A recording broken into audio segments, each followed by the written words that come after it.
Paano mag-budget ng sweldo para laging may matira? Kapag dumating ang sweldo, ang saya 'di ba? Pero bakit parang ilang araw lang, ubos na agad?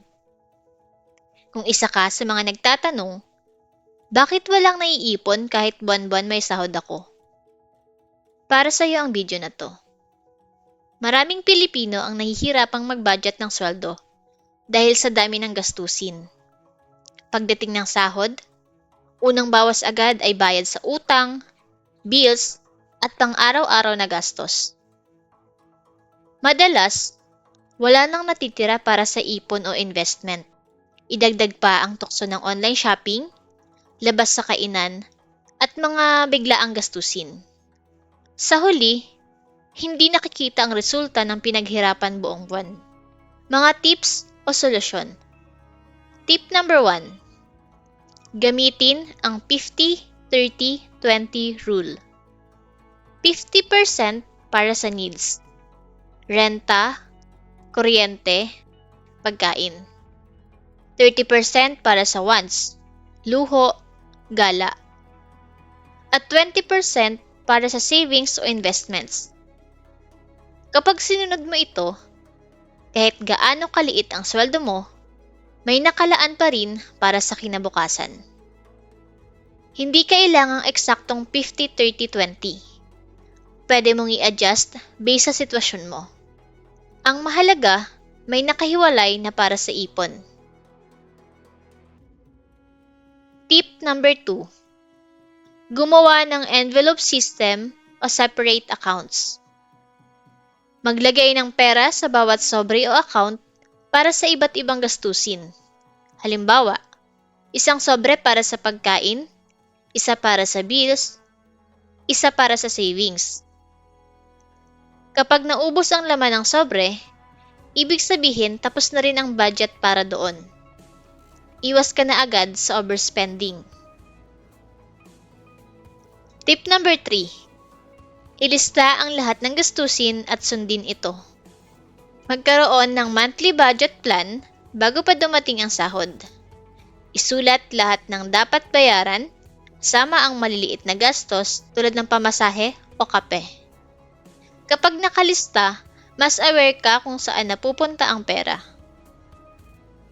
Mas madaling iwasan ang hindi importanteng gastos kapag may gabay ka. Tip number 4. Unahin ang savings kaysa sa luho. Pagkatanggap ng sahod, ilagay agad ang ipon bago gumastos. Ito ang tinatawag na pay yourself first.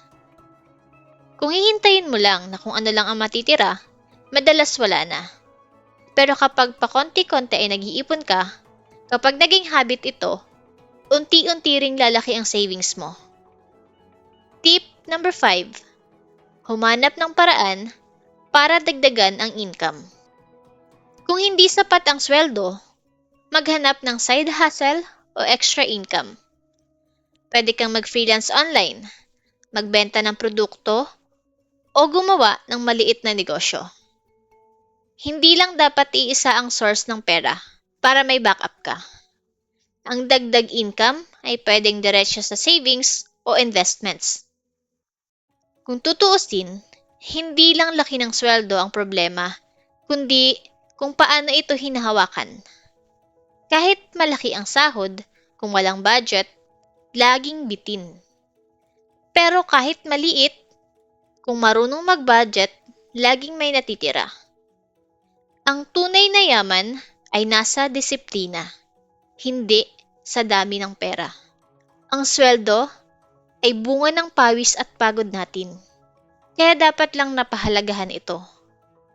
Ang bawat piso na naiipon mo ngayon ay pondo para sa mas maginhawang bukas.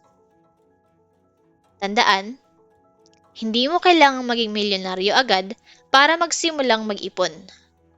Ang importante ay may unti-unti kang naitatabi.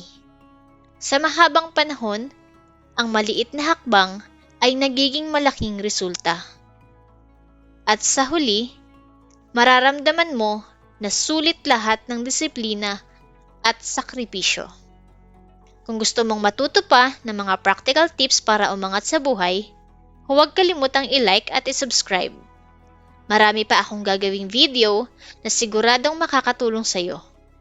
Tandaan, maliit man o malaki ang sweldo, basta marunong mag-budget, laging may matitira.